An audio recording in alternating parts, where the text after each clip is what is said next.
Welcome to the 5th tutorial for Victory and Glory Napoleon.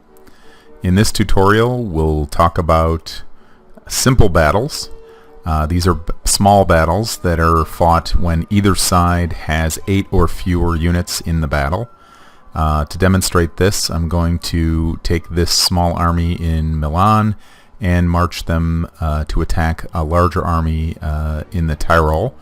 I wouldn't usually do this, of course, but we need to see how this is going to work. So we'll march up, and what comes up is the simple battle, the minor battle dialogue, and it allows us to choose again if this is going to be an automated battle, a partially automated battle, or a full manual control battle. We'll choose full manual control for this demonstration. So as you can see, it's a bit different than the detailed battles in that there's really only one frontline area and one large reserve area. So the way that this works is that the player can now deploy his units from the reserve onto the battle line before the battle starts. So a similar way, but as also you can see, there's no middle area separating the front lines. They're immediately in contact. So this combat system will reward players for the order that they have their troops in the sense that it gives every unit gets support from the units that are adjacent. So we want to optimally put strong units on the flanks because they'll only have one adjacent unit, and we want to mix the unit types to get the best support. So for example, this cavalry unit will get a bonus for having 2 adjacent units, and an extra bonus if they are different types than the unit itself. So this would be essentially a +4, +2 for this different unit and +2 for this different unit. So this tactical battle system rewards attacking the flanks first. Okay, we'll finish our deployment and see if there's any battle cards. Oh good, we have a good defensive terrain card we can use. We will use that.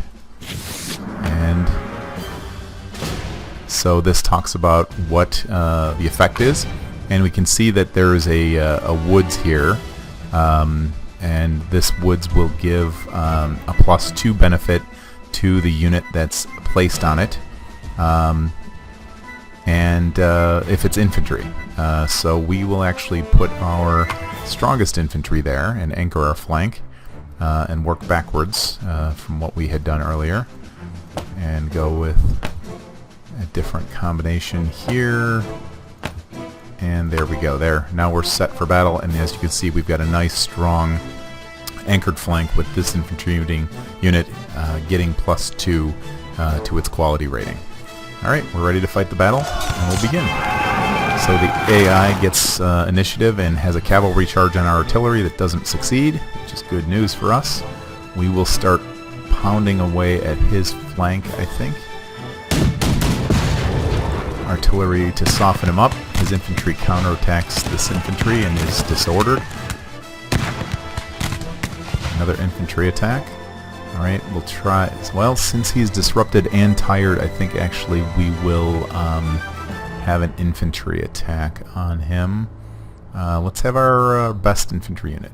And again, there's no limitation to which unit can launch an attack or be attacked based on the positioning here. It's somewhat abstracted, but basically it's up to the local commanders to determine where they're positioned. Okay, so we've routed this unit and we received a counterattack. Now we will bombard this flank unit, and we eliminated him. Good. Enemy counterattacks. They're really determined to... Oh, and they did. So they routed our infantry unit that had been disrupted, that was defending the woods. So we will, I guess, launch a cavalry charge here. Enemy forms square. Our cavalry is disrupted, and now we'll fire on the unit that's in square. Good. Eliminated that. Units, we're actually having some success here, even though we're outnumbered.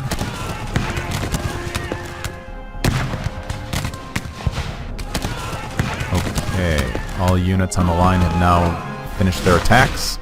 The enemy brings his reserves forward. We're going to attempt to rally this unit. We have a slightly better commander, so we're going to make a double click and try to rally this infantry unit.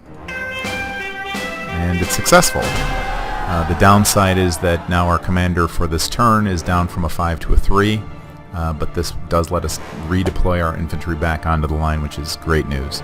Okay, we'll fight the next round. Rally 2 of the disrupted units on our line. So this is going well for us. Okay, now we've got the initiative, so we will fire at this flank infantry unit, and we've routed him. And we get the initiative again, so we'll do the same on this other flank. Not as successful. Cavalry charge.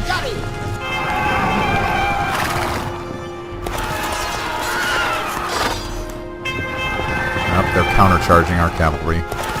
Unluckily, they didn't succeed. Their heavy cavalry should have routed that lighter cavalry unit.